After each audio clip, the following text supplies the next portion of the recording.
بەس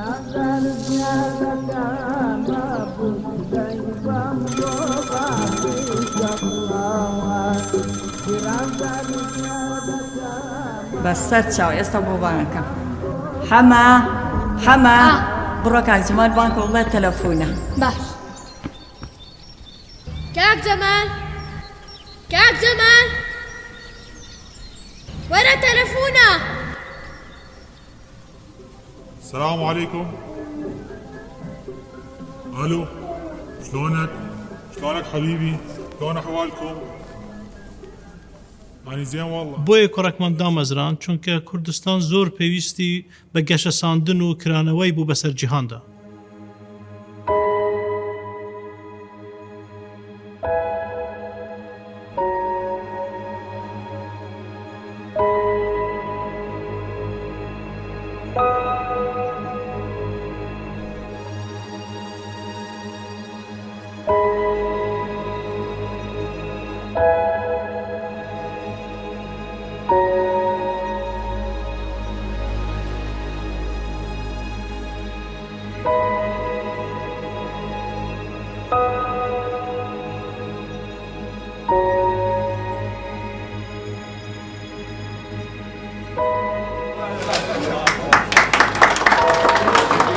يا الله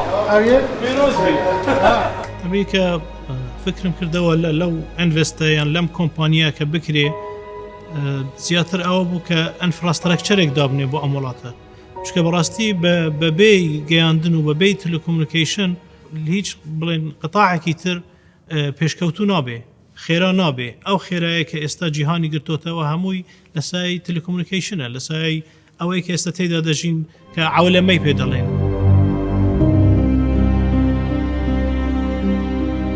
خۆی طبعی من پێشمەرگە بووم یعنی گەشتمە مەرحەلەیەکیش لە پێشمەرگاتی بەڵام من یعنی بڵێن وەکو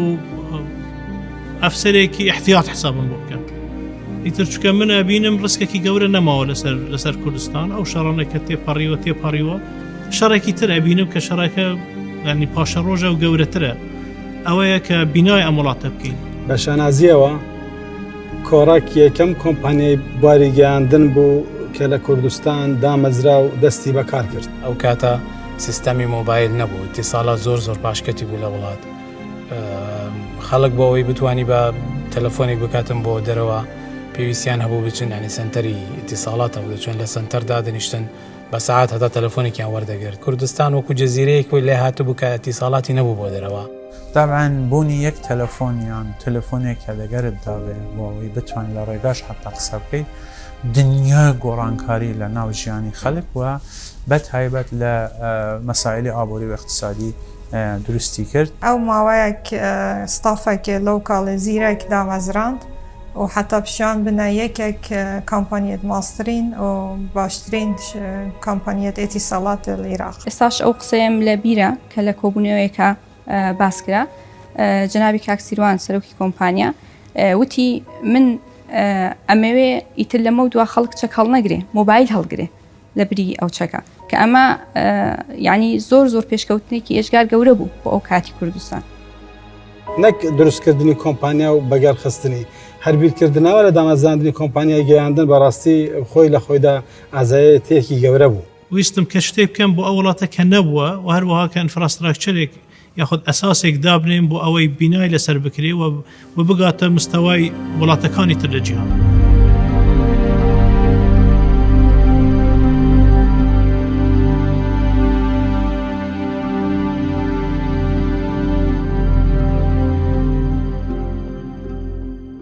ئەو بیتر دەستم کرد بە کاری بزنس وردە بەڵام فکرم هەر لەسەر مەوزوعی تەلەکۆمونیکیشن و مۆبایل بوو بەڕاستی هەر لە ڕۆژی یەکەمەوە بەڵام کارێکی ئاسان نەبوو لەو کاتێک کە حیسار لەسەر هەموو عێراق بوو حیساری UN لە دوای شەڕی کوێت و حیساری عێراقیش لەسەر ئێمە. بەڕاستی دەستپێکی کۆڕک بەو شێوەیە وەکو شۆڕەشێک بوو لە مەجای ئیتیساڵات لە هەرێمی کوردستان و لە عێراق چونکە پێشەوە ئەو تەکنەلۆژیایە نەبوو و مخاطرەیەک و ڕسکێکی گەورە بوو. طبعی لە دەستپێکە کە بڕیارمدا چووم سەردانی جهەتە فەرمیەکانی هەرێمم کرد گوتم کە بیستومە یەک دو کۆمپانیا تریش هاتبوون پێشتر ئەم کارە بکەن بڵێن ئیشی شەریکەی GSM دا بمەزرێنن زۆر متابعەمەکە بەڕاستی ینی پێم خۆش بۆ ئیشەکە بکری ئەگەر ئێمەش نایکەین ینی خەڵکەکان خەڵکێکی تر ئەگەر بێن و ئەم کارە بکەن کارێکی پیرۆزە و پێویستێتی دوای بیستم کە کۆمپانیا کردبووی تەنانەت لەگەر کۆمپانیاکی گەورەی تورکیاش بڕیار بوو پێکەوە بیکەن بەڵام دوای هاتنەوە هەردوو کۆمپانیەکە وتیان ناکرێ و زۆر ئەستەمە لە زمانی ئەو حیسارێکی ئێستا هەیە لەسەر وڵاتە پەشیمان بوونەوە ئەو کات چوومە لای بەرپرسەکان وتم کاکە ئەمە ڕخسەی کە بەوان درراوە لایسنسەکەی کە بەوان درراوە بە هەمان شروط من ئامادەم لە ساڵی 2000 کە دەستمان پێ کرد بەڕاستی بە ئیرادەیەکی بەهێز بە پلانێکی تۆگمە و بە کادری خۆماڵی بە سەرمایەکی کەم دەستمان پێ کرد چۆنێک گوتم کاکە بەمان شروط ئەمە چەند مانگێکە چاوەڕوانی ئەوانن منیش محاولەی خۆمەکەم ئەو بۆ کات مشورەتم کرد لەگەڵ خواعافۆیکە دکتۆر حەمید ئاکرەی کە لەگەڵ من بوو لە دەستپێکە زۆری پێخۆش بوو فکرەکەی کە خۆی ینی دکتۆرای هەبوو لە ئیتیساڵات و وڵای من هاوکاری دەکەم و بە هەموو شێوەیەک ئامادەم هەبوو لەگەڵ تیمێکی زۆر بچووک قسەم کرد تەبیعی ئەوە لە هەمووی پێشتر پێش ئەوە ئەبچێن چۆن ئەم ئەجهیزانە بکڕین لەکوێوە بێنین کە ئیشی پێ بکات چونکە نەبوو لە وڵاتی ئێمە نەبوو طبعا پەروەردەکردنی کادری خۆجێیی بۆ بوارەکانی تەکنیک بۆ بوارەکانی دەوروبەری تەکنیک مەسەن وەکو لۆجستیک وەکو مینتەنەنس ینی سیانە و چاکردنەوە وەکو فرۆشتن وەکو مارکتینگ حتا وەکو HR کە زۆر مهم و حتا علمێک لە کوردستانە و حتا قانونەکان خەڵک نەیدەزانی کە ئەگەر تۆ بەتەوێ هەندێکی ڕێسا و یاسا بۆ HR دانی کە زۆر گرنگ بوو هەمووی ئەوانە کێشە بوو مهندس بووم لە ئیزای دەنجی کوردستان بەڕەحمەت بی دکتۆر حەمید ئاکرەی قسەی لەگەڵ کردم گوتی بە ئەو ئیشە دەست پێ دەکەین لە کۆمپانیایەکی ئیتیساڵاتە کۆمپانیای کۆڕک حەزمان لێگەڵمان ئیش بکەی بداەتی کۆڕک هەر گەنج دەستی پێکرد یعنی ئێمە هەموو کە دەستمان پێکرد هەموومان گەنج بووین کە دەستمان بەو ئیشە کرد مهندسی تازە تەخەرج بوون یان چەند ساڵێک بوو تەخەرجیان کردبوو ئیتر بەومان هەرجە بەردەوام بووین و دائما توجيهي برز كاكسيروان وبرحمد بدكتور حميد بو شوي بوكا خوتان هول بدن خوتان فير بكن مشكلة نية با غلط بكن مشكلة نية با إما تصحية بهندك شد بدين بلام باقنجا كان ما فير ببن تقريبا تيمكي شش كسيمان هنا تعين كر مانسكان دسمان بكاركان يعني اگر استا ببيني تنانت توركان استاش موجودا يعني حاليا توريه كم اوي كاتي ببينمده هي سيستمي انذاري طياره واشتباب وزماني خوي لكاتي رجيمي كون زماني صدام وانا دانا بو انذاري كاتي شرع العراق وايران بيجمون لهوليه لسجاده كان والله بيمان قلت انه دفاع مدني قلت اما ممنوني هالي قرين ريقان قلتوا اول سر باني هوتيل انترناشونال كبا شيراتون مشهور بو طبعا ويران ابو للشرينا اخوانا تا چوين سري بحال قلت ما بشين لوي دايبنين تاوركي كم تاوري هوليه لوي بو يكم تاوري كوراكش لمصيف ماندانا اوش هر تاوركي كهرباء بو كهربي هاي تنشن زغطي عالي ك لتليكومونيكيشن هر ناكريتو انتنا مايكرويف لسر باستي بلام لبر بامكانياتي او هذا اسمان بيكري تر ورده يعني بلين چيروكي دورو درجه تا بارچه كارمانه هنا ولا لتركيا ودربازه بو اگيش ديره بسط حال يعني چونکە ئاسان نەبوو تو های تەکنۆلۆژی حسابە و حیساری لەسەر بوو تەنانەت زۆر جار سایق تەکسی ڕێگەی دیاربەکر و ئەوانە کە بە DHL دەهاتە پارچەکان ئەگەر شتێک تێک چوو بە ماوەدی احتیاتی هاتە ئستانبول لەوێیان ئەناردە دیاربەکر لەوێ سایق تەکسیەکان پێمانە گوت لە برادەرێکمان لەوێ بووان بووە بێت دەری بینی لە کارتۆنەکان بی پێچی بە جەریدەی شتێک بووی پیشان دەدەستی دووهەمە تەعمیر کراوە و بڵێن بە ناوی ڤیدیۆ و شتیوانی پارچەی ڤیدیۆ شتیوە تا بهێنە ئێرە بتوانین دەربازی کەین و بیبەستی ئەو دەم کە من پەیوەندیم بە کۆڕەکەوە کرد ئەچیزەکان هات بوو نەسب کرابوو بازێکیش هێشتا نەسب نەکراوە بە سویچەکە دانرابوو بەس نەکەت بووە گەڕ جيشو لما المصيف البدولي بو جي نفسنوماجي الإزجاي بو قالك جورو دو ديكيومنتو وكتالوكت خو بين وبشافي دو تشينا جي خواخو وكي قطوبيت زون كويويت أومدي ما تخوند ما بسيور ليكو دوت كير ما زور محاولات كيرن أم مصدرت والجري مصدرت خور جيروسي كم روش كامن أو بقدر أو عند كتالوجي دابا من كدكتور قلتي أو شو بيخوينوا بيان يزبا يجدكين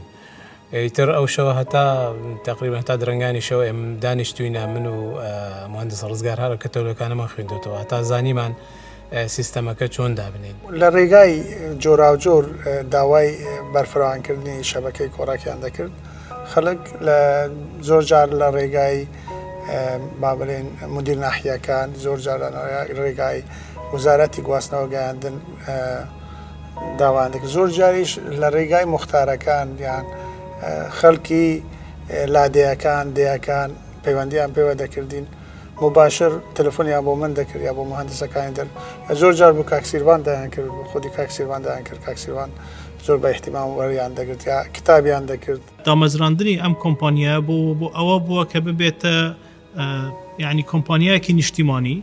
کە هەموو وڵات بێکەوە بەستێتەوە ئێنجا وڵاتیش بە دەرەوە بەستێتەوە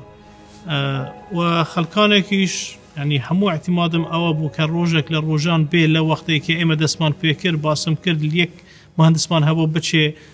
دەورەیەک ببێنێ یا ترێنینگێکی دو هەفتەی ببێنێ نەخێر کە احتیمادێک بکرێت احتیمادی وا بکرێ لەسەر خەڵکی خۆمان بگەنە ئەو مستەوایە کە بتوانێت کۆمپانیایەکی ئیتیساڵات لەسەر مستەوای جیهانی بەڕێوە ببن و شکر بخوا ئێستا توانین بڵێن احتیمادی کولیمان لەسەر خەڵکی خۆمانە یعنی احتیمادی هەرە سەرەکی خەڵکانێکی پسپۆری زۆر کەممان هەیە بەڵام ئەتوانم بڵێم 1970 بەڕێوەبردننی هەموو کۆمپانیاکە خەڵکی خۆمان ینی هەمووی خەڵکی محلین ئەژنەبینین هەر بۆ خۆی دیاردە و زاهیرەی مۆبایل لە جیهانە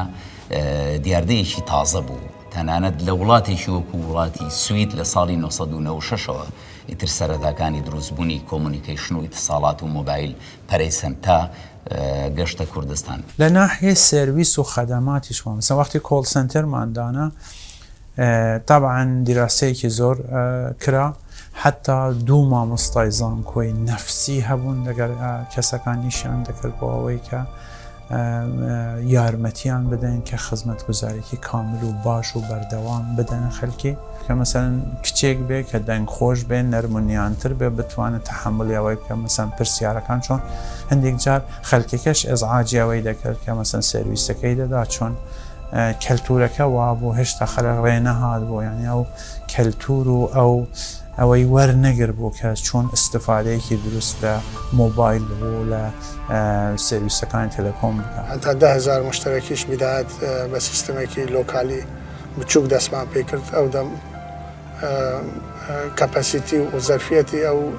سیستەمە بۆ 10,000 نەفەر بوو هەمومان هەموو ئیشمان دەکرد بەڕاستی بێکەوە کە یەکەم شتیش دامانە یعنی لە قایەکی بچووکە هەم کردمانە داتا سێنتەر واتە شوێنی جیهازەکانی مرکز و هەم کردمانە مۆنیتەرینگ سیستەم لە ژێر سەرپەرستی و مدیریەتی خوا لێ خۆش بوو دکتۆر حەمید کە جێی خۆیەتی من یادی لێ بکەم ڕاستی ئینسانێکی بەتوانا بوو و ئەو کات ماندووبوونێکی زۆری کێشە 2001ەوە تەبان تەلەبێکی زۆر لەسەر بوو لەسەر پەیدا بوو لەسەر مۆبایل هەر بە زووی سایتێکمان لە سەرچایەک وەرەکدانا لەوێ تەختیەی سۆران و منتەقەی خەلیفان و ئەو منتەقە هەتا ڕێگای بارزانمان بەو سایتە کرد دەستمان پێکرد بچین بۆ پارێزگاکانی تری کوردستان دەستمان پێکرد یەکەم جار پاش هەولێر دهۆک لە ڕۆژی 14 هەفتی 2003 یەکەم سیم کارتمان لە دهۆک فرۆشت وەی لێ هات کە بڵێن کوردستان ئەو دوو پارێزگایە بە تەواوەتی داپۆشرا بۆیە یەک شەبەکە فکرەمان ئەوە بوو چۆن لەگەر سلەیمانی شەبەکە لەوێ دابنێن و دەست بە ئیشکردن بکەین لە سلێمانی ئەوە بوو لەگەر ساناتێل جوین ڤێنچەرێکمان کرد و ئێمە وەکو کۆمپانیای کۆڕەک تیلیکۆم وەکو کۆمپانیای ساناتێل سنوورەکانی دوو ئیدارەییمان لە هەرێمی کوردستان کاڵ کردەوە، جیاکاریمان نەهێش لە نێوان هەولێر و سلێمانیا لە ڕێگەی تاوەرەکانی ساناتێلەوە، ئەگەرچی کۆمەڵێک گرفتی تەکنیشی و سیاسی و ئیداری هاتە پێشمان. باسی شاری سلێمانی بکەم، باسی پارێزگای هەڵەبجە بکەم، باسی ناوچەکانی قەڵاتزێ و بتوێن و ڕانیەی ئازیز بکەم، باسی گەرمیان بکەم. بێگومان تۆڕەکانمان بە شاهیدی بەشداربووانمان تۆڕەکانمان لە تەواوی مەرز و سنوورەکانی ئەم ناوچەیەدا بە یەکێک لە تۆڕە بەهێزەکان دا ئەنرێ. یەک لە چالەنجە هەر گەورەکان نەبوونی کارەبا بوو کە تا ئێستاش چالەنجە بەڕاستی لە عێراق. کارەبا بەردەوامی نەبوو و زۆر کەم بوو، لەبەرەوە هەر محەتەیەک دابنێ ئەبا دوو مۆلیدەی لێ دابنێ و اعتیمادت دەبێت لەسەر مۆلیدەکان بێ کارەبات بۆ دابین کاتن چکە ئەو بورجانەکە ئیشیان کرد نابێ بکوژێنەوە دە 24 ساعت بەردەوام بێتن. لەبەر ئەوەی مهندس و خبرە و شمان نەبووە طبعی زۆر ئیشی تێدا تەلیکۆم هەر ئەوە نیە بڵێن سوفتوێر و هاردوێر و بەسنەکەی سێل پلانینگێکشی مهمە، یعنی کە لەسەر فرێکانسیەکی ئیشەکەی ئەبێ بزانی چۆن. ئەمە زیاتر من خبرەی خۆم بەکارهێنا لەگەر مهندسەکان ئێستاش باسەکەن ئەو کات بە حکمی ئەوەی شارەزایم هەبوو زیاتر بە حکمی ئیشەکەی پێشترم بکە لە پێشمەرگاتی و بڵێن عسکەری شوێنەکانم هەموو دیبوو لە کوردستان زیاتر استفادەم لەوە کرد خبرەکە سێل پلانینگەکەی یەکەم بڵێن یەکەم مەرحەلە و دووە مەرحەلە لە ناو خودی شاری هەولێر و لە شاخەکانیش خۆم کردم لە دوای ئەوە کە سیستەممان گۆڕیکردمان بە ئێرکسن و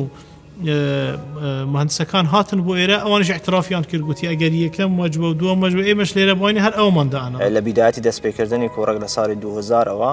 یعنی یەکەم پلانەکان هەمووی کاکسیروان بۆ خۆی کردی ئەو شوێنانەی کە هەلی دەبژار باشترین پلانەکانی ئێمە دەرەچوو هەر ئێستاش هەیە ئێستا ژەو شوێنانەی کە هەلی بژاردووە سایتی دانەوە یەکێک لە باشترینەکانە و ئەوەژی زۆر یارمەتی مەی دەدا زیاتر لە 50-60 وڵات توانیان لە ڕێگەی ڕۆمینگەوە تۆڕەکانی خۆیان لەگەڵ کۆمپانیای کۆڕەک تەلیکۆما تێکەڵکەن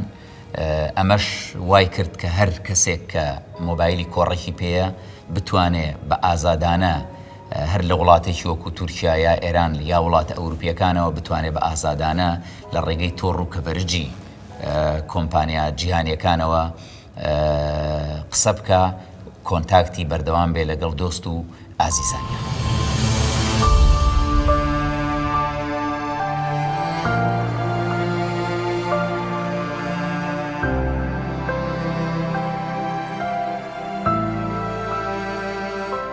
دوای ئەوەی کە لە ئۆکشنەکەی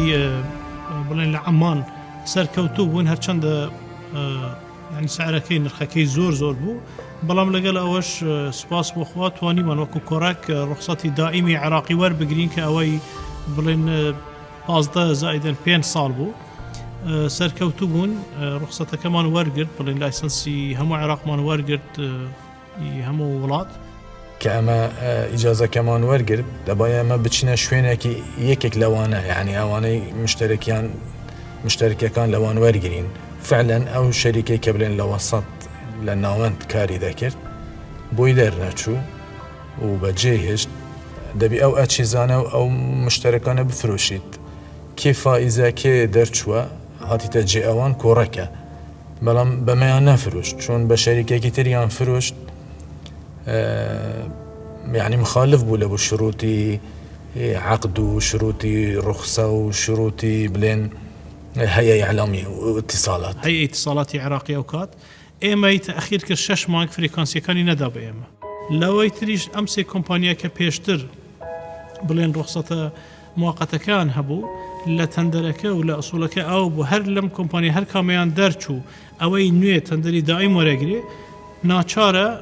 مفاوزات لەگەر هیچ کەسی تر نەکاو ئەم ئەجهیزەی خۆی بەو کۆمپانیا بفرۆشێ چونکە ئۆتۆماتیکیان ئەو مشترک و سەبسکرایبانە و ئەو کۆدێکە خۆیەتی تەحویلێ بێتە سەر شەریکە تازەکە ئەو کات کۆمپانیاکی مەسری بوو کە دەرچوو ئۆراسکۆم کە عێراقونای پێیاگوت لە عێراق زیاتر لە 3 ملیۆن و 200 و شتێک هزار مشترکی هەبوو ئێمەش طبعا بزنس پلانمان لەسەر ئەوە دانەوە کە تەندەرەکەمان پڕاکردەوە مزایدەکەمان زیادە کرد ئەوە بوو طبیعی دوای بە حکمی هەر دیسان هەیئەی ئەو کات هەیئەی اتصالاتی ئەو کات ڕێگەیان نەگرت ئەو نرخە ئێمە پێمان دەهاوان نرخ بوو کە زەینی عێراق پێیدا بەڵام مەجالیان پێدا و گوتی ئەجهیزەکە بفرۆشن ئێمە گوتمان باشە ئینڤستەکەیەکەین و دەست پێەکەین مشتەکانی خۆمان بیسەکەی خۆمان کودەکە ئەمەشیان نەکرد بۆ ئێمە تەبیعی ئێستاش ئەگەر سیرکەی شتێکی سەیرە لە جیهان نییە یەک کۆمپانیە دوو کۆدی هەبێ نەبووە ینی تەنها لە عێراق شتی عجیب و غەریب هە لە عێراق قاومێ ئێستاش ئەگەر سیرکەی کۆمپانیای زێنی عێراق 0790 هەیە کە ئەبێهی کۆراک بووە ئەو مشتەکانشکە هەر هەمووی 3 میلیۆن ئەوەندە ئەبێهی کۆراک بووە بەڵام نە مشتەکان و نەکۆدەکەش 780 خۆیەتی ئێستا دوو کۆدی هەیە لەسەر حسابی کۆراک لەبەر ئەو گەندەلیەی کە لە هەیە ئیتیساڵاتی ئەو کاتی عێراق بوو بەداخەوە و ئێمە تا ئێستاش ینی ئەم زەحمەتە و ئەم زەرەرە ئەکێشین تا ئەمڕۆژ ینی عێراق زۆر چالنجێکی گەورە بوو چونکە عێراق بێژگە لە مەشاکلی کارەبا و مەشاکلیاتی مەشاکلی ئەمنی زۆر هەبوو ئەو مەشاکلی ئەمنی لە کوردستان بە کەمتر بوو خۆشتر بوو ئەتوانی کار بکەی مەسەڵەن بە شەو ئەتوانی کار بکەی لە کوردستان ئەتوانی ئەجیزە نەقڵکەی بەڵام لە عێراق زۆر زەحمەت بوو نەدەتوانی یەکەم بڕج کە دامەنا لە دەرەوەی کوردستان لە بەغدا لە ناو مەتاری بەغدا دامەنا بەڵام زۆر مشکلە بۆ چونکە دەبایە لە ناو مەتار بنووی لە ناو مەتار کار بکەیت نەدەوان دەتوانانی بچینن دەرەوە زۆر خۆتوڕێتیا بوو چونکە ئەو کاتی شەڕی ناوخۆ لە عێراق ئەو پەڕی بوو ینی خەتەف هەبوو گرتن هەبوو ینی کوشتن هەبوو ئینفیجارات هەبوو زۆر شت هەبوو لە عێراق لەبەرەوە زۆر ڕستێکی گەورە بوو کە ئێمە کردوان لەگەڵەوە کێشەیەکی زۆرمان بواتە پێش کە پارەی ڕخسەکە بڵێن زۆر بوو ئێوە پێویستیمان پێ بوو لە شەریکێکی بڵێن ئەجنەبی بگەڕێن بۆی چکە سیستەمی بانقی و بانقی دەولیش لە عێراق نیە بەداخەوە یعنی وە لەگەڵ شەریکەی ئاجلیتی کۆیتی و ئۆرانج فرانس تەلیکۆمی فەرانسی گەیشتینە ڕێکەوتنێک کە ببن بە شەریکمان دوای 2014 کە تێرۆستانی داعش هاتن و هێرشیان کرد ینی بڵێن هەموو بڵێن ئینکەمەکە و ڕڤینیو ئەوانەی تەلیکۆمیش دابازی و مەترسی داعش و ئەوانەش هەبوو کەوتە بەهانە محەمەکان ئێمەش گوتیان پێویست نییە لە وەڵام بدەنەوە چکە ئەوان لە دەرەوە ئەگەر دەیانەوەی ئاربیتریشنە محکەمەیە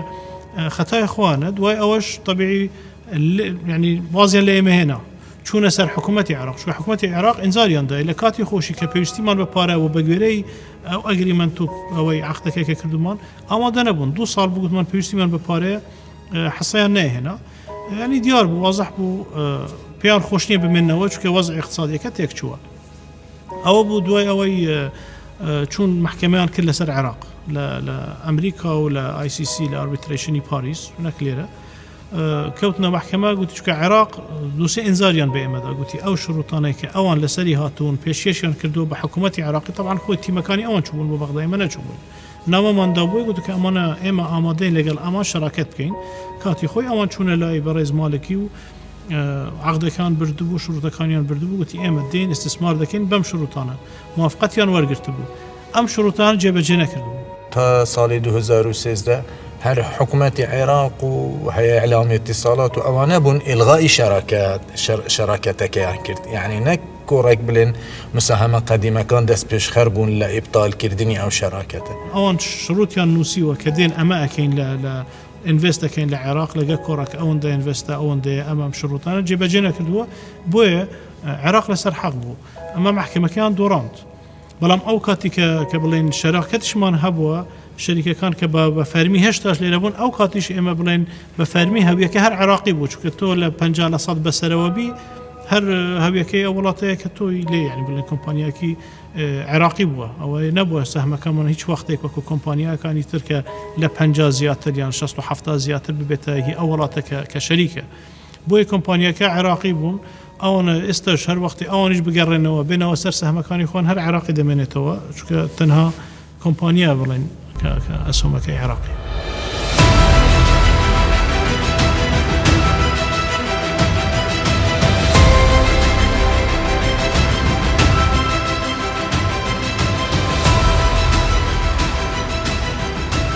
باسم کردبوو مۆزوعی بڵێن بە هەواڵانم گوتم کاکە من وەکو بڵێن ئەفسەرێکی احتیاط حسابم بۆ بکەن من ئەچم ئیشی ترەکەم جەبهەیەکی ترەوەی ئاوادانکردنەوەی وڵات بێ اینجا کاتی کە داعش هات لە 2014 مانگی هەژ بوو تەلەفۆنی منیان کرد لە دەرەوە گوتی ئێمە وەزعەکە ئاڵۆزە و احتیمالە پێویستیمان پێ هەبێت و ئایا ئامادەی گوتم ئەرێ وڵات دێمە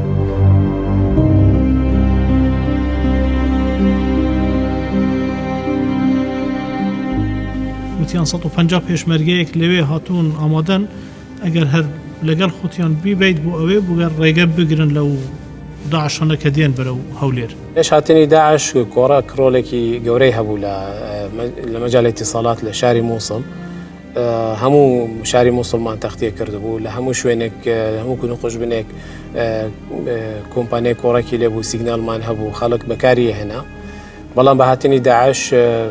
ضرري كي زوري لكورا دا اما محطة كي سركي مان هبو لموصل كربطي همو شاركة وهمو محافظة كبو محطة وبو روجي كان داعش شون أو محطة مهندسي كمسؤولة لسرو محطة تلفوني مني كرت وتي أو بيم دلن بيكو جنوا نكو سر تبرين وتم كاكا فوري بيكو جنوا كورة تليكوم دستي بربو أوي كخزمتي بيش مرقبكا كخزمتي بركاني بيشوي جنك بكات أما بو إما زور گرنگ بو كپرديشي پيوندي دروستين لنيوان تەکنیکاران لە نێوان تۆڕەکانی خۆمان و لە نێوان پێشمەرگەی کوردستان داعش لە مووسڵ وە بزانم 2 یان 3 مانگی پێ نەچوو هەموو شەبەکەکانی وەستاند. نعود إذن إلى موضوع قطع خدمات الاتصال في العراق الموصل تحديدا. تنظيم داعش يعزل الموصل تماما عن العالم من خلال حرمانها من خدمة الاتصالات. كإيمش أشون بو هر هيرشيك كهيرش بكري اعتمادي بيشمرقل لسر بلين تليكوم بو موبايل بو بحكم أوي من لتوزي خبرشم هبو لهردو لا ولا للعسكرية ولا تليكوم كش شوينا كان بيش أوي شو أجر نتورك من هبو وشبكة من دانا بأوي كاوي بيدلين أوي موبايل محطي موبايل هي أو من آماده كردبو بيش أوي هيرش بكري أحداثيات كم أنارد اتجاهي أنتنا كان من خريطة أنارد بو من سكان أقول بمشي ويا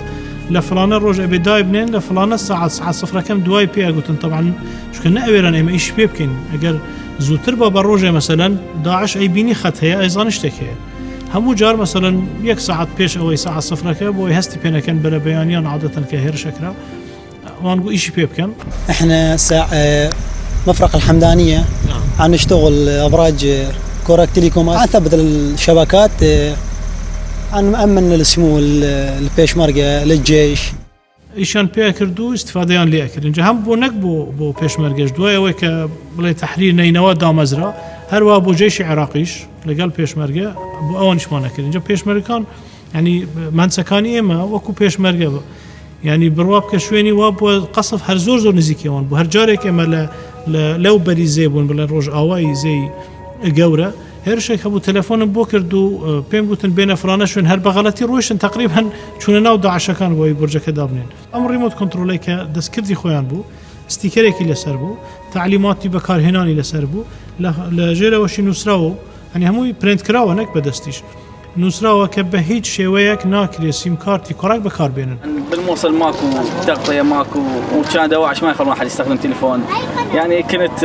مغبي بالملابس دائما يعني لأن بإعدام اللي يعرفون عنده تليفون وسيم كارت كورك بيه كان إعدام من بلين وكو شيرباني كورك لا بيشوي جبهة بمو طيبتي شوكات فوكسي إعلامي عالمي هموي ليلة بو مش بحكم يوي نزيق من له ولير زور درجة يعني بلين لزمني وأفسروا ببرسر كانوا كديار بو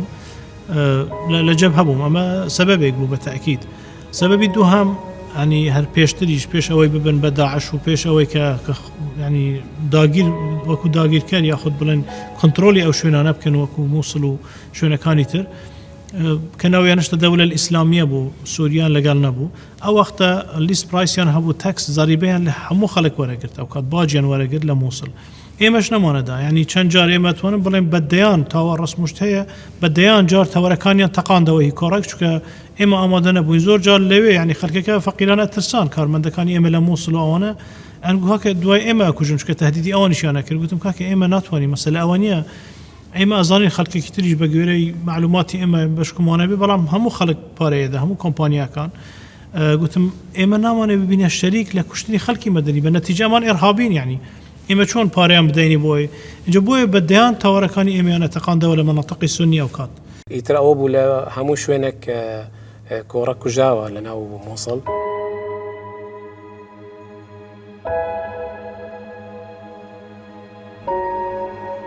ئامادەکاری کە تەواومان کرد یعنی نقطە بە نقطە پوینت بە پوینت پلانمان هەبوو خەریتەی مووسڵمان هەبوو داعش فوکس کرد سەر تەوەرێن کۆڕێک چ جیۆ تەوەرێک کۆڕێک لێ هەبوو دۆ تینتیکان و دۆ شەلین دۆ موالی دۆ بۆرکەن و دۆ جیۆزێت ماژی پیچکەن بەڵام ئێمە تەحەدایەکی ترمان کرد ئێمە لەو شوێنانەی دۆرا پشتی مووسڵ کە شوێنی پێشمەرگی لێبوو کە ئەو شوێنانێک کە جێشی لێبوو عسکەری لێبوو محەتەی متەجەولماندانا پێی دەڵێن کاو ئەو محەتانە تەختەی ناو مووسڵمان کرد ما ژیۆنە خودێ خستە ریسکە کۆمازن بەس هەدەفێمە یەکتیش بوو ئەم تیسۆڵۆتە تەمین کەین بوو پێشمەرگەی کودۆ شارەی وەژی شارەی پێشمەرگەیژی پیرۆز پسۆنەوەی تر بکەبیت ڕێگاکەمان چۆن ڕێگای گوندەکان هیچ قەتەوەشی تێدانێت و نازانێت بوو کێ دەچی ئێمە چوینە گوێیەک بوو ئادرسێک دەچوین کە بچینە ئەو شوێنە کە بورجی تێدادانێن بەغەلت داخلی گوندێک بووین کە دوای زانیمان کە تەروریستەکان لەوێ بووینە و طبیعی بە هەمان شێوە ئەمەشان بەشانی هێزەکانی عراقیش بە هەمان شێوە بە هەمان ڕۆحیەت کارمان کردووە و شان بەشانیان چوین بۆ مووسڵ و هەندێک جار هەبووە یعنی تیمەکانی ئێمە ڕۆیشتینە پێشەوە هەتا پێش هێزەکان کەتونە تیمێمە هەستە بندێت کرد و پێشمەرگەنە نەک هۆرمەندێک کوڕێکە بەس یە شارێتیان پێشمەرگەنێ جەبهێدۆ ئەحسۆس هەندێ هەبوو یعنی تۆمەدە بوون شەهید بن بوو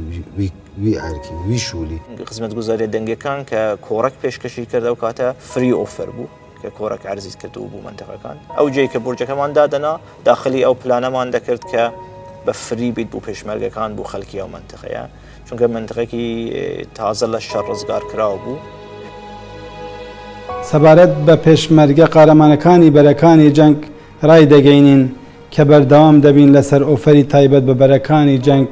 کە لە سەرەتاوە پەیڕەوی دەکەین و نرخی قسەکردن تیایدا داشکێنراوە بە ڕێژەی 1970 gelek jor kormendên korek em sengeri sotirî em gel pêşmergot nivîstî rastî. Nonemal gel we bû nivîsnamal gel we bû. Bîrim dedê me kaman li ciyek damezrand herke kawekeman damezrand antênekeman bilind kir borceke çend haweniyan hawişt. Yani hawenekan hemûyan beser kaweke lew dîwî kaweke kewtin. ئیتر جاری وا هەبووە کە پلێتمان داناوە مهندسەکەمان هاتیتە پشت ئەو پلێتە کاری کردووە گولەی پێکەتووە و پلێتەکە گول لە بە پلێتەکە دەکەت بەڵام مهندسەکەمان بەردەوام بوو لە کارکردن و بەردەوام بوو لە ئیشەکەی هەتا تەواوی کردووە.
01 الو الو 01 ماكو خط. احمد اجت كورك.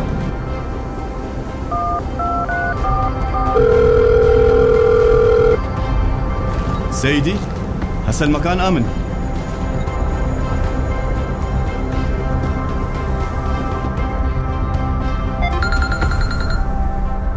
الو باكر شلوني باشا؟ بدها دايكت الو فريدون سلامتن؟ ام سلامتهم دەتوانم بە جورەتەوە بڵم تەنیا یعنی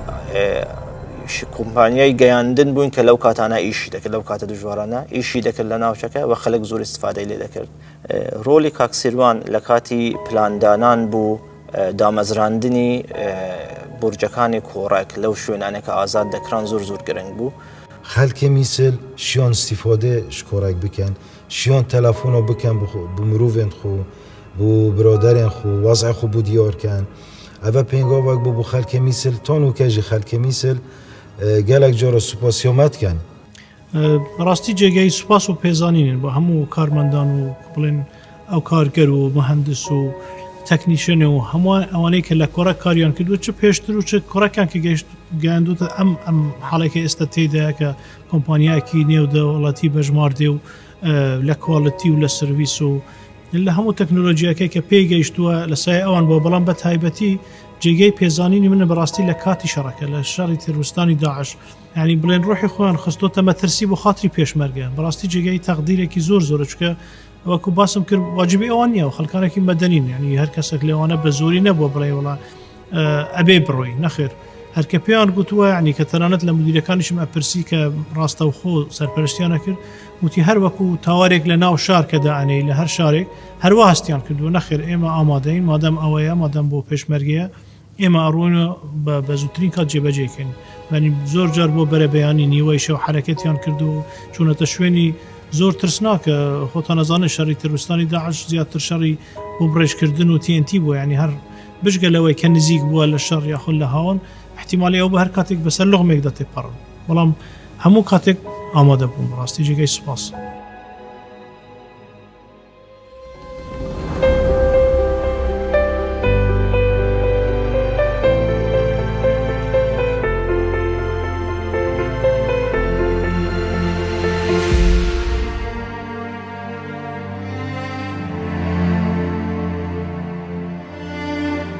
يعني أبدي لحكومتيش وزيري حكومة بمشار صالي نقل ومواصلات لقل وكالتي وزارة الزراعة تقريبا 2 سال 2 وزارة من يستعمل هيك كاملة دانراني شركة كورك تيليكوم لقل كاكسيروان بارزاني كاو لناحية إداري ومالي أو إشرافي ذاكر من لناحية تكنيكي وأوانا طبيعي أما خوش مبارستي كورد شركة كورك لتشيروكي نجاحي كورد يعني إما بچار مهندس مهندس بيكر استا 2500 کسی ایش کرد و تقریبا 15-20,000 عائله هست که لسری دژیت و اوی که تلفن دفروشید و اوی که کار دفروشید ایتی چیروکی کورک خوی چیروکی زور گوره هست.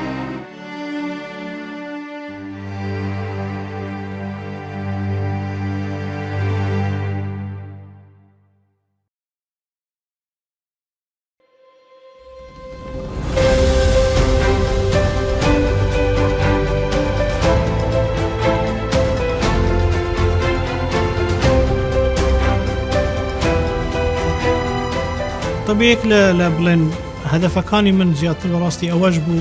کە ئەوە بگۆڕم کە گەنجی کورد گەنجی عێراقی بەگشتی یعنی قابلیەتی ئەوەیان نیە یاخود ناتوانن بەڕێوەبەر بن یاخود شتێک بەرهەم بێنن بەڵام بەڕاستی ئیسبات بوو کە ئەوە وانە و لە خودی کۆمپانیاکەی ئێمەی کۆڕک ئیسبات بوو کە ئێستا ئەو گەنجانە یعنی کە بەڕێوەبردننی ئەم کۆمپانیا ئاسان نییە وەکو باسم کرد چونکە لە هەموو ناحیەکەوە هەمووی لەسەر دەستی ئەم گەنجانە بەڕێوە چه بەڕاستی گەیشتونەتە مەرحەلەیەک اینجا ئەم نەزاریە گۆڕا دەستی کاری کوردی و دەستی کاری عێراقی یا با بڵێن کار بکەین بۆ نەهێشتنی ئەو بێکاریە کوشندەیی کە لە عێراقا بوو خۆشبەختانە کۆڕک تیلیکۆم ئەو بۆشایەی پڕ کردوێتەوە بڵێن پرەنسیپەکانی خۆمان مەبادە یعنی لای کاکسیروانیش ئەوە بوو کە چۆن گەنج چۆن خەلکی ئەم وڵاتە پێش بکەوی لە لە تەکنۆلۆژیا لەو شتانە لە بەتاڵەکم بکرێتەوە لە کوردستان لە عێراق ینی زۆر کارمان لەسەر ئەو شتانە کردووە. ئەمن قۆناغی دواناوەندی و کۆلیژم لە کۆمپانیا تەواو کرد کەچی پشگیریشیان کردن بۆ بەردەوام بوون و هەوڵدان کە بەو خەونێکە ئەم هەوێ بگەم نەک تەنیا من سەدها گەنجەکان کە هاتنە ئێرە بەردەوام بن خوێندنی خۆیان تەواو بکەن و بگەن بەو شتێک کە ئەیان هەوێ خەونەکانیان بێتە دی. کاتی وەرگرتنی کادر دایمان ڕەچایەوەمان کردووە کە بە هیچ شێوەیەک ڕێگە نەدەین واستە و ئەو شتانە تەسیر لە وەرگرتنی شەخص بکە ڕێگەماندا و دایمان گەنج و ئافرەت بەشداری بکەن لە بەڕێوەبردننی ئەو کۆمپانیایە. ویستم ینی بڵێن ئەم نەریتە بگۆڕم کە ئافرەت ناتوانێشکە بەخۆی بە ینی باقلەتی کوردەواری بڵێن کە کوڕێکمان دامەزراندووە گوتم ئەبێ محاولەی ئەوە بکەن بە زووترین کات جێگە بکرێتەوە بۆ ئافرەت چونکە بە تایبەتی ئەم کارە ینی زۆر شیاوە بۆ وشی ینی ئافرەتانە و زیاتر دەستڕانگینترن بەڕاستی ئافرەت و هەموو ژار پێشیان دەڵێم زۆر دقیقترن لە کار. بارودۆخی ئەو کاتی کوردستان ئەگەر بە شێوەیەکی گشتی سەیری بکەیت کارکردن بۆ ئافرەتە زۆر کەم بوو هەر ئەتوانم بڵێم نەبوو ئەوانەی کە تا لە کەرتی بڵێ حکومی شکاریان ئەکرد ئافرەتە کۆنەکان بوون ئەوانەی کە لە کاتی خۆی مابوونەوە بەڵام کوڕک دەرگایەکی زۆر گەورەی کردەوە لەو کاتەیە لە شارۆچکەیەکی بچووکە توانی دەرگایەک بکاتەوە بۆ ئەو ئافرەتانەی کە هەر کاریان نەکردبوو لەسەرت ینی نیانزانی کار مەسەلەن لە دەرەوە چییە؟ عدەدی ئەو کادرانەی کە لە کۆڕەکەن لە ڕێگەزی ئافرەت ڕاستی ئیزباتی ئەو ڕاستیە دەکا کە کۆڕێک لە یەکسانی جەندەریش بەڕاستی ڕۆلەشی زۆر گرنگ و زەڕوری هەبووە. کاتێکی ئەم دەستم بەکار کرد لە کۆمپانیای کۆڕێک ئافرەتەکان بە پەنجە داهاتن بە ژماردن کەچی ئێستا تەمەشاکەی بە ژمارە شان بە شانی پیاوەکانن تۆ بگرە بە پلە پۆستش. ئافرەت نەفسی شانسی هاینەوەکو زەڵام دامەزراندین و فرسەتە دایەک و بسەرکەون یعنی ئەوە ئەف تەسیرەکە موازنە پۆزیتیڤ نەبەس ناو کۆڕێک و ریجنە خۆ هەمی عێراق تاسیران لێکری. ئەو شتانی کە من لە زانکۆ خوێندبووم هەموو شتی نەزاری بوو تیۆری بوو کۆڕێک وای کرد ئەمە ئەو شتێکە خوێندیتمان لە بکەینە عملی چونکە کۆڕێک مەجۆلێک بوو سەپۆرتەوە گەنجۆت کرد سەپۆرت هەتۆن و کەژی سەپۆرتەوە گەنجۆت کرد بوو پێشکەفتن بوو زۆنست. کۆڕێک ئەمن وەکو زانکۆیەک دەیبینم لە کوردستان کە دەستی بە ئیش کرد و ڕێگەی بە کۆمەڵێک گەنجی ئەم وڵاتە داوە لە هەردوو ڕێگە نێرومێ لەوەی ئەم چەند سەیان هەبیت کە لەسەر تەکنۆلۆژیای نوێ لەسەر سیستەمی نوێیش بکەن و خۆیان پێ بگەینن. کارکردن لە بواری تەکنۆلۆژیا تامان پێویستی بە بەردەوام خۆ نوێکردنەوەیە. لەو لایەنە کۆڕێک شوێنێکی زۆر یارمەتی دەرە لەبەرەوەی هاان دەدرێن هەموو گەنجەکانمان کە دایم بە بەردەوام شتی نوێ بخۆینەوە کۆرسی ئۆنلاین وەرگرن دەوراتیان لە بۆ دەکەینەوە کە زۆر جار دەورەمان کردەوە کە خەڵکمان نردووە لە بۆ دەرەوەی وڵات کە دامەزران کۆڕێک زۆر دەورەی لە بۆمان کردەوە هەتا ئەمەی ناردە دەرەوەی وڵات. مەگەلێک تەڵەبە وەرگرن وەکو ئینتەرنشپ ماچت کرد وەکو کۆڕێک مە فێر کرد دەورەت دانێ کە چاوە ینی کۆمپانیە چاوە شوکێ چ توانە پێویستن چاوە دێ سیڤە خودت چاوە دروستکەی جەگەلێک تەڵەبە زۆر استفادەیت کرد گوتی خۆکەل کۆڕێکجی شۆ نەکەین ئەو ئینتەرنشیپە مێشکەمەوە کرد ئەم فێری زۆر توانایی دیکردین کۆپشین بخۆ جایگە دیژی جێبەجێ بکەین. کۆڕێک تەلیکۆم ئەتوانم بڵێم دافعێکی بەردەوام بووە با بڵێن هاندەرێکی بەردەوام بوو بۆ ئەوەی تیمەکانمان مەنجمێنتەکانمان بەڕێوەبەرەکانمان بتوانن لە دەرەوە خولی فێربوون وەربگرن بۆ ئەوی بتوانن ئەزمموی وڵاتانی تر بهێننەوە بۆ کوردستان و ئێستەی کۆڕێک تەلیکۆم کە گەشتووە بەم قۆناغە پرشنگدار و گەشە سندووەی کە ئەتوانم بڵێم هەموو کەسێک شانازی بە مۆبایلەکەی دەستیەوە ئەکا کە کۆڕێک لە هەموو شوێنێک کۆڕێک لە هەموو عێراق کۆڕێک لە تەواوی کوردستانە ئەم سلۆگان و دروشمانە ئەتوانم بڵێم ڕێگلام نییە بەڵکو حقیقەتی کارکردنی تیمەکانی کۆڕێک تەلیکۆمە و ممارەسەکردنی فعلی جوهد و تێکۆشان و ماندووبوونی کارمەندانی کۆڕێک تەلیکۆمە کە لە ڕێگەی پەیوەندیکردنەوە ئێمە بە بەشداربوانی خۆمان بەخشیوە. ئێستاوە بزانم کەس ناتوانێت بڵێ وڵا گەنجی کورد ناتوانێت شتی باش بەڕێوە بەیان کۆمپانیایەک بەڕێەوە بە ستاندار شێوەی ستانداردی نێودەوڵەتی. ئەم نەزەریای گۆڕی ئێستا زۆر وازەحەکە ئەتوانن و بەڕێوەشی ئەبن و زۆر بەڕێکوپێک.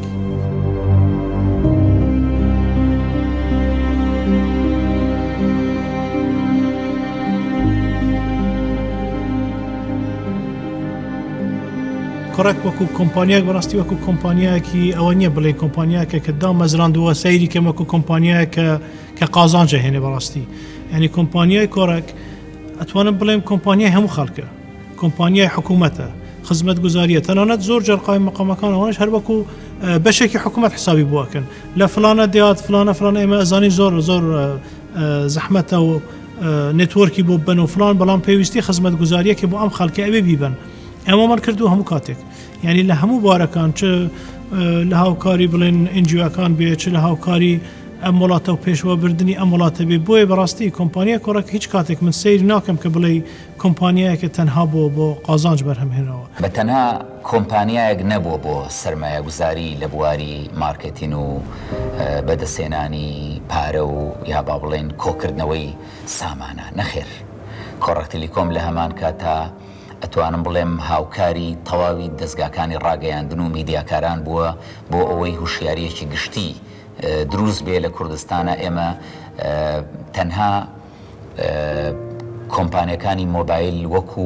کۆمپانیایەکی سیاسی یا با بڵێن وەکو کۆمپانیایەکی ئابووری سیر نەکەین، نەخێر. کۆڕێک هەمیشە ویستێتی ببەخشێتەوە بە کۆمەلگاکەی خۆی لە ڕێی چەندەها کار و پرۆژەی جیاواز لە سەراسەری عێراق، وەکو دابینکردنی چەند پێداویستی لە بۆ قوتابخانە و زانکۆکان لە کاتی قەیرانە یارمەتی دەری حکوومەت بووە، لە ئامادانکردنەوە و کاری خێرخوازی بەشداری کارایی هەبووە، لە هەروەها ئەو هەموو ئەو پرۆژانە لە بۆ تەواوی عێراق. ئێمە هەمان کات سەپۆرتی میدیایی، سەپۆرتی گۆرانی و موزیکی کوردی، سەپۆرتی ماڵە هەژارەکان،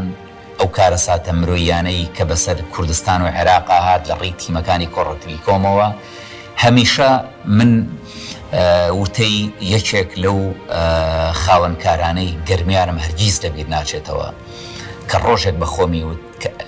کە ئەیوت کوردستان پێویستی بە کۆڕێک تەلیکۆم بوو. کۆڕێک تەلیکۆم بیرمان نەچێ چەندین یارمەتی بەسەر ماڵە هەژارانی کوردستان و عێراقا دابەش کرد. تەنانەت لەم کۆتاییانەدا ئەتوانم بڵێم یارمەتیدانی دابەش کرد بەسەر خانەوادەی سەربەرزی شەهیدانی دەستی داعش بەبێ جیاوازی ئایدۆلۆژیا و بەبێ جیاوازی حیزبی و ناوچەی. لە کاتی دامەزراندنی کۆڕەکەەوە تاکو ئێستا کۆڕێک خەڵاتی جیاجیای وەرگرتو، ئەوەش هەموو نیشانەوەی کە کۆڕێک تەلیکۆم خزمەتی هاوڵاتیانی کردووە بە هەموو شێوازەوە.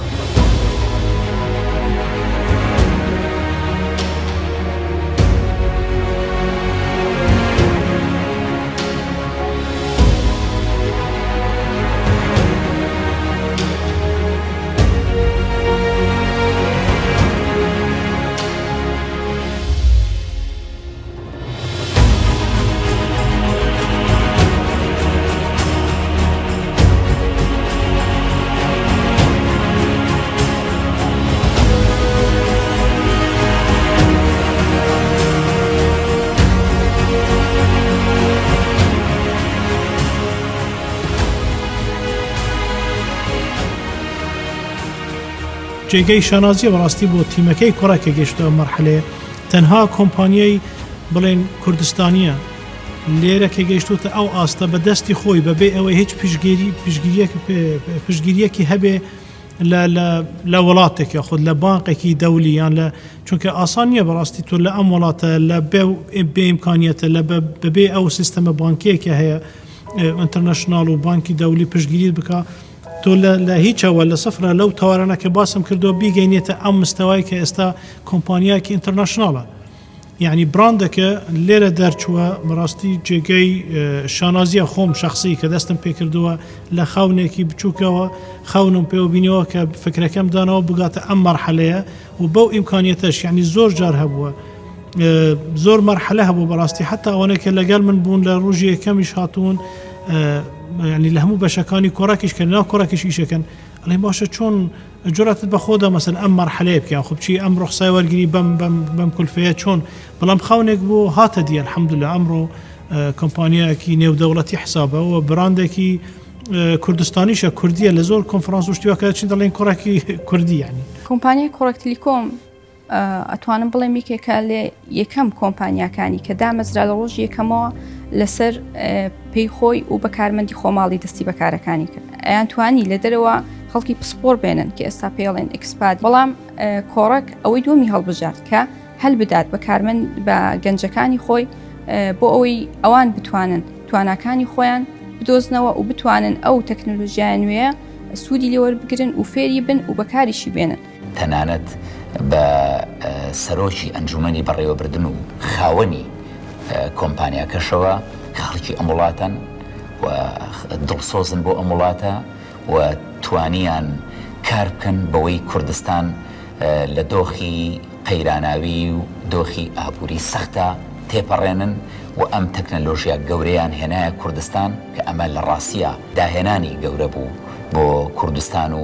بۆ عێراق. شانازی دەکەن کە کۆمپانیای کۆڕێک تەلیکۆم کەسێکی کورد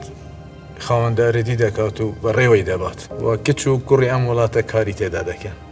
ئێستا کۆڕێک تەلیکۆم بە یەکێک لە کۆمپانیا هەرە کاریگەرەکانی سەر گۆڕەپانی تەکنیکی عێراقیدا ئەندرێ. کوڕێک بە دروشمی جیهان بچووک دەکەینەوە دەستی پێکرد و ئێستا لەگەڵ تەکنۆلۆژیای سەردەمیانە بە شانازیەوە جیهانمان خستە ناو دەستەکانی بەشدار بوونمان. و شکر بخوا ئێستا توانین بڵێن اعتیمادی کولیمان لەسەر خەڵکی خۆمانە یعنی اعتیمادی هەرە سەرەکی خەڵکانێکی پسپۆری زۆر کەممان هەیە بەڵام ئەتوانم بڵێم 1970 بەڕێوەبردننی هەموو کۆمپانیاکە خەڵکی خۆمان ینی هەمووی خەڵکی محلین ئەژنەبینین.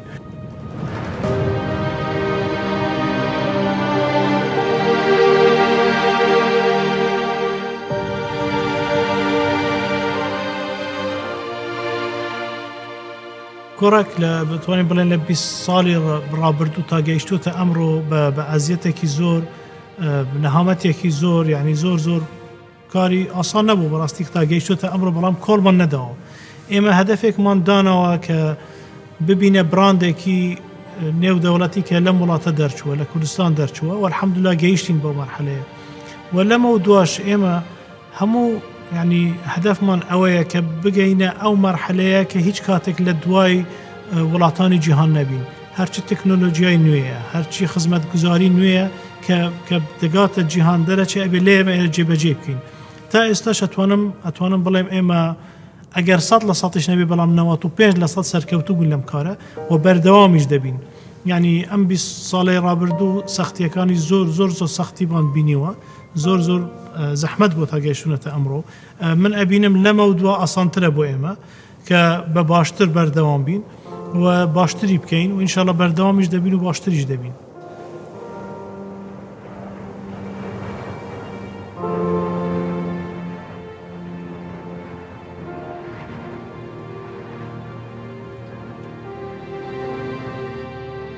ئەوەی سەخت بوو تەنها بیرکردنەوە بوو لە هەنگاوەکانی سەرەتا هەموو شت گران بوو هەنگاوەکان بە دوای یەکدا نەداهاتن ڕێگە پڕ لە هەوراز و نشێو بوو پڕ بوو لە کۆسب لەو تەلبەندانەی ناهێڵن ئەو دیوهێزی ئیرادەت ببینیت بەڵێ سەرەتا ئەوەی دیار و تەنیا بوو سەختی و گرانی بوو نەکردنی بوو بەڵام دوجار و لەگەڵ ئەو هەموو تەنگ و چەڵەمانەدا ڕێگەی ڕۆیشتن بەرەو ئاسۆ هەر دەدۆزرێتەوە.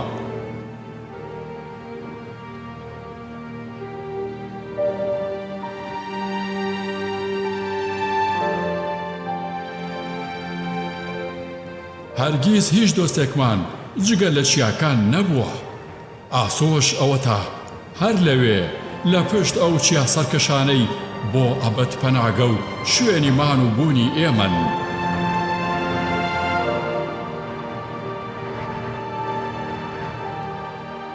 سەختترین ڕێگەمان گرتە بەر گرانترین کۆسب هاتە بەر پێمان زۆر لەوە دوورتر ڕوانیمان کە چاوەڕێ دەکرا دوجار ئاسۆمان لێ دەرکەوت کە وەک ئیرادە و ئامانجمان ڕوون بوو.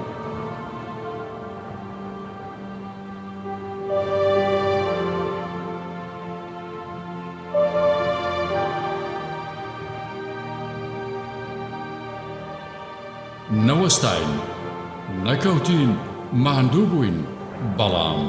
بەردەوامین. ئیرادەمان هەروەک چەندین ساڵ بەر لە ئێستا و ڕۆژانی سەرەتا پۆڵاین و بەهێزە. ئامادەی چەندین ئاڵنگاری و بڕینی چەندان ڕێگەی سەختی ترین، چونکە ئێمە بەرهەمی ئەم چیا سەرکەشەین و شوناس و نازناومان لە ڕوانینی ئاسۆی ئەوەوە وەرگرتووە.